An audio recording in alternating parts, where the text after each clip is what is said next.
महिला उद्यमी विनीता राज हमारे साथ जुड़ी हुई हैं। विनीता जी, आपके पास आऊंगी मैं। आज मुख्यमंत्री डॉक्टर मोहन यादव ने बड़ी बातें कही हैं। कहा है कि युवाओं को नौकरी मांगने वाला नहीं, नौकरी देने वाला बनना चाहिए और 2027 जो आगामी साल होने वाला है वो युवाओं का होने वाला है। उनके इस बयान को कैसे देखती हैं आप एक महिला उद्यमी के नजरिए से?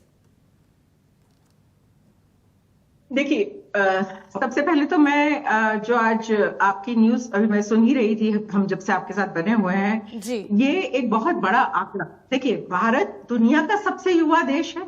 हमारे पास 66% जनसंख्या है युवाओं की। ये एक बहुत बड़ी बात है।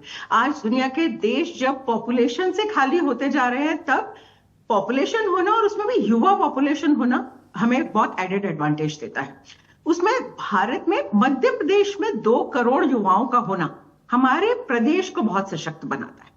अब उसमें अगर मैं 50% का आंकड़ा महिला जो युवा महिला का लेकर चलूं, तो सीधी सीधी बात कर रहे हैं हम 1 करोड़ महिलाओं की, 1 करोड़ लड़कियों की। जी।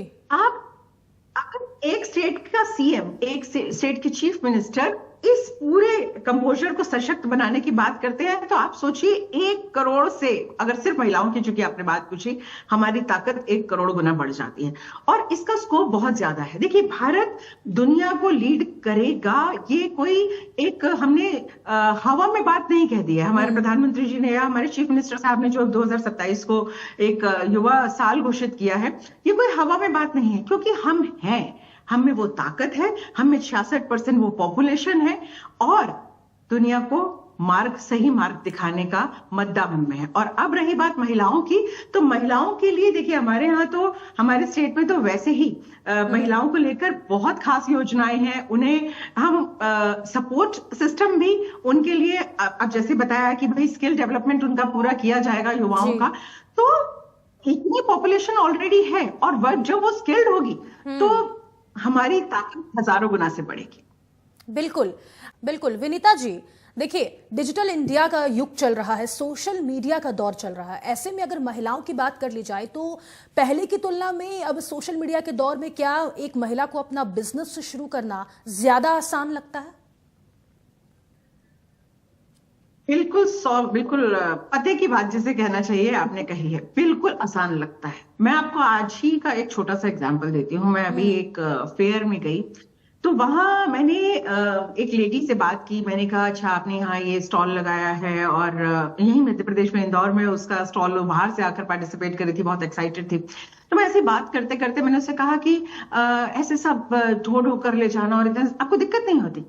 She said, नहीं यार, अब ये डिजिटल सब हो गया ना, बहुत आसान हो गया है। आपको पता है, हम तो इसको ना, इससे फोटोग्राफ्स खींच के भेज देते हैं, पेमेंट भी ऑनलाइन आ जाती है। अब तो हमारे क्लाइंट्स ना पूरे देश में हो गए हैं। पर हाँ, हम फिर भी एग्जिबिट फिजिकली भी करते हैं, लेकिन हमारा ना ऑनलाइन स्टोर भी हो गया। और उसके बोलने का कॉन्फिडेंस आपको देखना चाहिए था। शी वॉज सो कॉन्फिडेंट कि अब तो ना सब कुछ डिजिटल हो गया, बल्कि ना बहुत बढ़ गया है, अब तो आसानी से हो जाता है। मैं तो अपने मोबाइल से ही भेजती रहती हूँ, दिन भर यही करती रहती हूँ। It has made the life easy. मैं कुछ समय पहले सांची गई, मध्य प्रदेश की एक और हमारा अच्छा प्लेस है ASI के लिहाज से, आर्कियोलॉजी के लिहाज से। वहां मैंने एक लेडी से बात की, तो उसने कहा कि हमें ये जो स्टॉल है ये भी सरकार ने उपलब्ध कराया है, और इसके अलावा हमारे को ना ये डिजिटल, हम इसको ऑनलाइन प्रमोट करते रहते हैं। लोग बाहर से आते हैं, आकर स्टॉल ढूंढते ढूंढते आते हैं। अच्छा, क्योंकि उन्हें उनकी लोकेशन पता है, अच्छा, सामान भी मंगा रहे हैं, पैसा भी उनको वहीं बैठे बैठे मिल रहा है। तो इसने बहुत रेवोल्यूशनाइज किया है इस पूरे कंसेप्ट को। और औरतें चूंकि अब बिजनेस संभाल रही हैं, उनको मोटिवेट भी किया जा रहा है। They are finding it very good. बिल्कुल। देखिए, अगर नए उद्यमियों की बात की जाए तो सबसे बड़ी चुनौती आप क्या मानती हैं?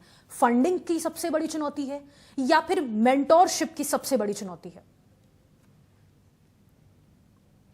फंडिंग की चुनौती नहीं है, अगर उन्हें सही राह पता है। देखिए, सरकार ने सेंट्रल गवर्नमेंट के लेवल पे भी, बैंक्स के लेवल पर भी, NBFCs के लेवल पर भी और स्टेट लेवल पर भी ऐसी बहुत सी योजनाएं हैं, ऐसे बहुत से प्लान्स हैं जिनके बारे में उन्हें अगर ज्ञान नहीं है तो ये उनके लिए मुश्किल है।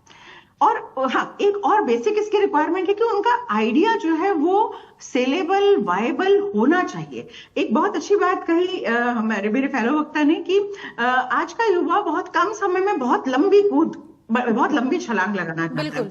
तो कई बार वो उनका जो प्रोजेक्शन होता है वो बड़ा कई बार अनअचीवेबल होता है, नॉन अचीवेबल होता है, और उनको लगता है कि नहीं नहीं ये भी ऐसा कर लेंगे वैसा कर लेंगे। तो जो उनकी डीपीआर है, जो डिटेल प्रोजेक्ट रिपोर्ट है, वो थोड़ी फीकी पड़ जाती है, वो थोड़ी हल्की पड़ जाती है, कन्विंसिंग नहीं हो पाती।